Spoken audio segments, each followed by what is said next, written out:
자, 부실 수사 논란이 있는 또 다른 사건이 있습니다. 1997년에 발생했던 이태원 살인 사건과 관련해서 유족이 가해자들에게 손해배상을 청구를 했습니다. 그런데 오늘 재판부가 이 소송에 대해서 이제 각하, 기각 이런 결정을 내렸다고 그래요. 먼저 이 유족들이 왜 이 가해자들한테 소송을 걸었는지 그것부터 한번 좀 정리를 해주시죠. 네, 이 사건은 1997년 4월 3일이었죠. 네. 이 당시에 이제 이 피해자 조 씨가 이태원에 있는 한 패스트 레스토랑 이제 화장실에서 살해된 사건입니다. 네. 근데 이 사건이 발생하고 난 다음 이제 이 검찰의 경우에는 이 에드워드 리를 이제 범인으로 지목을 했죠. 근데 법원에서 무죄를 판정받았습니다. 네. 근데 이건 좀 아니다 싶어서 2011년 다시 재수사한 검찰이 패터슨을 진범으로 해서 기소를 했죠. 예. 16년 만에 다시 국내로 송환돼서 재판을 받았고 지난해 1월 결국 대법원에서 징역 20년형을 확정한 겁니다. 네. 그러다 보니까 유족 측은 그러니까 패터슨은 징역 20년 받았고 받았습니다. 에드워드 리는 무죄가 무죄, 그렇습니다. 됐고. 네. 이 살인 사건으로 이제 가해자로 패터슨과 이제 리는 책임이 있고 특히나 이제 패터슨의 경우에는 미국으로 도주해서 네. 사건의 실체를 밝히기 굉장히 어렵게 만들었다. 네. 그런 이유로 이제 소송을 건 겁니다. 그런데 이제 이번 이 소송에 대해서는 이 건에 대해서는 이제 이 피해자의 손을 들어준 게 아니라 네. 오히려 피해자한테는 이제 소송을 각하하거나 기각한 겁니다. 그렇군요. 일단은 지금 말씀하신 것처럼 각하, 기각 두 가지 이제 결론을 내린 건데 네네. 어떤 판결입니까 이게? 이거 참 어려운 얘기죠. 네. 각하, 기각. 그런데 각하라고 하는 것은 소송 요건이 조금 불비하다든가 소송 요건 절차에 문제가 있다. 네. 그래서 내용을 살피지 않고 각하를 한다는 겁니다. 예. 그게 이제 말하자면 예를 들어 쉽게 얘기하자면 문 안에도 들어오지 못하고 법원 문 안에 들어오지 못하고 예. 말하자면 문전 막대한다. 그런 네. 취지인 거죠. 그 내용이 뭔지 들어보기 전에 이 소송 자체가 잘못된 것이다. 그렇군요. 그게 각하한다는 얘기고요.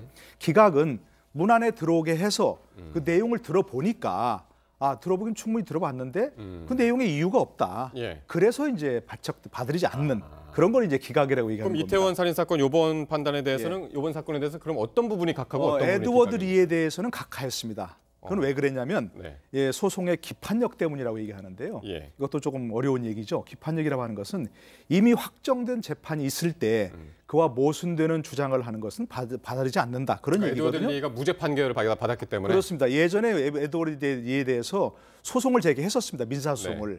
에드워드 리가 1심, 2심에서 이제 유죄 판결을 받았었기 때문에. 그래서 소송이 진행 중인데 에드워드 리가 무죄 판결을 받아버렸습니다. 네. 대법원에서. 그러니까 더 이상 민사소송을 진행할 수가 없었던 거죠. 기각돼 버린 거죠. 그게 각하였고. 그렇습니다. 그럼 기각은 뭡니까? 그러니까 각하가 돼서 이제 그 에드워드 리의 경우는 더 이상 소송을 제기할 수 없다. 이게 각하인 거고 패터슨에 대해서는 지금 도주 혐의에 대해서 도주 행위에 대해서 이제 손해배상을 청구했다는 겁니다. 예. 패터슨이 미국으로 도주했기 때문에 제대로 제대로 이제 그 수사가 진행될 수 없었다. 이런 것 때문에 유족 측이 심적 고통을 받았다, 손해를 받았다. 이래갖고 소송을 제기한 것이거든요. 네. 그런데 이제 도주의 경우에는 범인은 당연히 도주를 할 수 있는 거죠, 사실은. 네. 범인 자신이 도피하는 것은 범인 도피죄에 해당되지 않거든요. 그러니까 그런 부분에 있어서는 패터슨을 상대로 한 것은 적법은 하지만 이유가 없다. 내용에 이유가 없다. 이렇게 해서 기각을 한 거죠. 그러니까 패터슨이 나중에 이제 유죄가 확정이 되면 출국금지를 소홀히 한 그 검찰이 잘못한 것이다. 그렇죠. 그런 얘기네요, 검찰이 그러면. 잘못한 것은 소송을 제기할 수 있지만 패터슨 자신이 도망간 것에 대해서는 소송을 제기할 수 없는 거죠. 그렇군요. 만약에 이제 나중에 패터슨이 유죄가 확정이 되면 그거에 대해서는 다시 손해배상을 유족들이 제기할 수 있습니다. 그거에 대해서는. 네. 자, 이 재판부 판결 직후에요. 유족들이 억울하다는 입장을 밝혔는데 이 조중필 씨 피해자의 어머니의 이야기 들어보겠습니다. 자식을 잃은 가족한테 이렇게 21년째 지금 이러고 법정에 다니며 재판 때마다 가슴을 조이고 그냥 떨고 가슴이 찢어지게 아프게 해놓고 기각을 시키면은 이게 법이에요, 이게. 아휴, 너무 억울해갖고서 말이 안 나와, 지금. 네. 자, 이렇게 이제 가해자들에 대한 손해배상 소송은 사실상 이제 패소로 오늘 판결이 났고요. 현재 유족들이 국가를 상대로도 손해배상 소송을 진행 중인데 이게 지금 항소심 과정이라면서요? 맞습니다.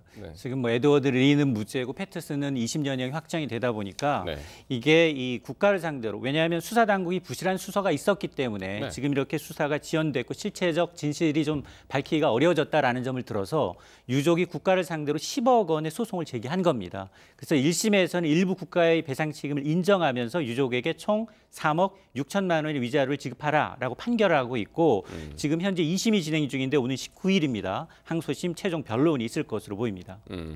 그렇군요. 일단은 1심 판결이 났고 19일 날 이제 항소심 최종 변론이 있고 그래서 이제 조만간 요거에 대한 항소심 결론도 나올 것으로 보입니다. 나오겠군요.